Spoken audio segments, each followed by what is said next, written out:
مدرسہ بیت العلوم کونڈوا پونے اس official channel کو سبسکرائب ضرور کریں۔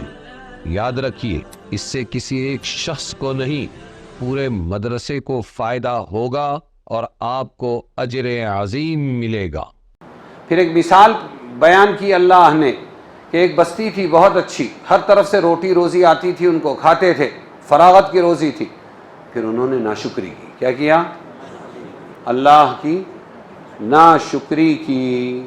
تو پھر اللہ نے کیا کیا؟ پہلے خوب کھلایا نا، اب بھوک، اللہ تعالیٰ نے بھوک کو ان کا لباس بنا دیا۔ فَأَذَاقَهَا اللَّهُ لِبَاسَ الْجُوعِ وَالْخَوْفِ، ڈر ان کے اندر پیدا کر دیا۔ مجرم ہو گئے نا، اللہ پکڑ ہوگی۔ ایک تو ڈر پیدا کیا، اور دوسرا کیا کیا کہ اللہ نے اب پہلے نعمتیں دیتے تھے، ہر جگہ سے روزی آتی تھی، اب بھوکے مرو۔ تو اللہ نے بھوک کا لباس پہنا دیا ان کی بد عملیوں کی وجہ سے، اور پھر رسول کو بھیجا تو ان کو جھٹلایا۔ تو یہ ظالم لوگ ہیں، یہ بتلا دیا۔ سمجھ میں آیا؟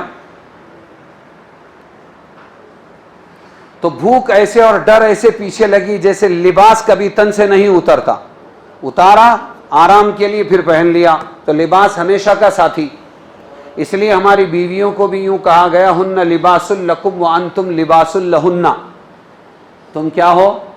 اور تو تمہاری بیویوں کا لباس ہو، اور تمہاری بیویاں تمہارے لیے کیا ہے؟ لباس ہے، اور لباس کبھی جدا نہیں ہوتا۔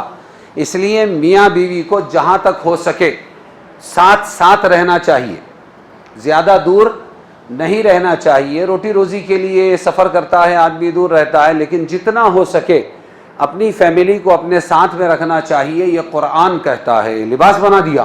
کیا بنا دیا؟ اور لباس جدا نہیں ہوتا۔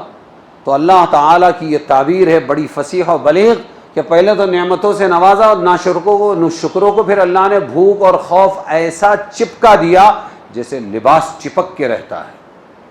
اللہ ہماری حفاظت فرمائے، بولو آمین۔ جی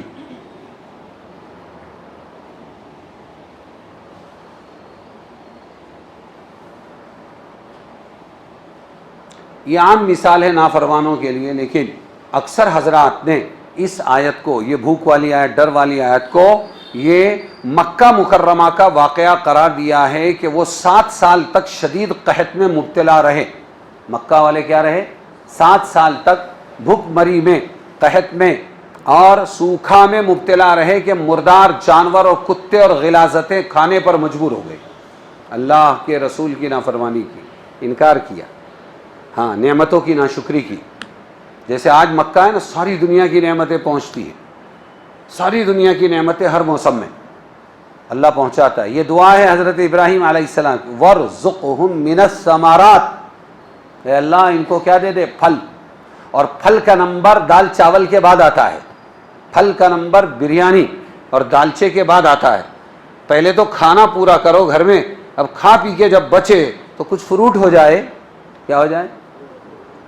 تو کیا مانگا ابراہیم علیہ السلام نے؟ وَارْزُقْهُم، میں اپنی اولاد تو یہاں بسا رہا ہوں، ملک شام آبا سرسبز ہے، وہاں سے تو نے حکم دیا تو میں یہاں پر بے آب ہو گیا سرزمین پر بسا رہا ہوں، لیکن اے اللہ میری اولاد کو تو کیا دینا؟ ثمرات، من الثمرات، کچھ پھل دینا۔ کیا کہا؟ ہاں کچھ پھل دینا۔ تو کچھ کا یہ حال ہے، ہر موسم میں ہر ملک کا ہر پھل، ہر روٹی، ہر پکوان آپ کو وہاں پر ملے گا۔ یہ دعا ہے ابراہیم علیہ السلام، بات سمجھے؟ لیکن اس جگہ پر اللہ نے پھر ان کی نعمتیں چھین لی تھی۔ تو پہلے سے مکہ پاپولر تھا، پہلے سے مرجع تھا، مرکز تھا، سینٹر تھا، لیکن جب اللہ کے نبی کی نافرمانی اور نعمتوں کی ناشکری کی تو اللہ نے ایسا واقعہ لایا، 7 سال تک پھر وہ مردار کھانے پر، جانور کھانے پر، کتے کھانے پر اور اسی طرح غلاظتیں کھانے پر مجبور ہو گئے، اور مسلمانوں کا خوف ان پر مسلط ہو گیا۔ کیا ہو گیا؟ 2 چیزوں کا لباس پہنا ہے نا، خوف کا بھی اور بھوک کا بھی، مسلط ہو گیا۔ پھر مکہ کے سرداروں نے رسول اللہ صلی اللہ علیہ وسلم سے عرض کیا، اور آپ کہاں تھے؟ مدینہ میں تھے اس وقت، کہاں تھے؟ چلے گئے تھے۔ عرض کیا صلی اللہ علیہ وسلم سے کہ کفر اور نافرمانی کے قصوروار تو مرد ہیں، عورتیں بچے تو بے قصور ہیں۔ اس پر رسول صلی اللہ علیہ وسلم نے ان کے لیے مدینہ طیبہ سے کھانے وغیرہ کا سامان بھجوا دیا۔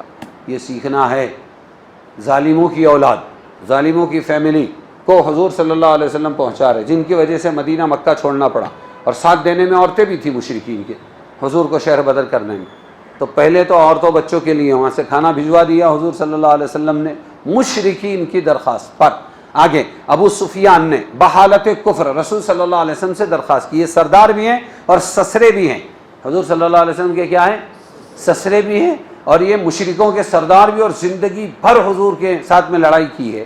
تو درخواست کی، ابھی کافر ہیں، ابھی مسلمان نہیں بنے، درخواست کی کہ آپ تو صلہ رحمی اور عفو درگزر کی تعلیم دیتے ہیں. آپ کون سی تعلیم دیتے ہیں؟ صلہ رحمی، ناطے جوڑو. ہم تو آپ کے ناطے والے ہیں نا. درگزر، معاف، تو آپ ہم کو معاف کر دو، یہ آپ کی قوم ہلاک ہو جائے گی. 7 سال سے قحط برداشت کر رہی، اللہ تعالیٰ سے دعا کیجئے کہ یہ قحط ہم سے دور ہو جائے. اس پر رسول اللہ صلی اللہ علیہ وسلم نے ان کے لیے دعا فرمائی اور قحط ختم ہوا. یہ قرطبی کی روایت ہے. تو ایسا بننا ہے. سننا کیوں ہے تفسیر؟ عمل کے لیے. اس لیے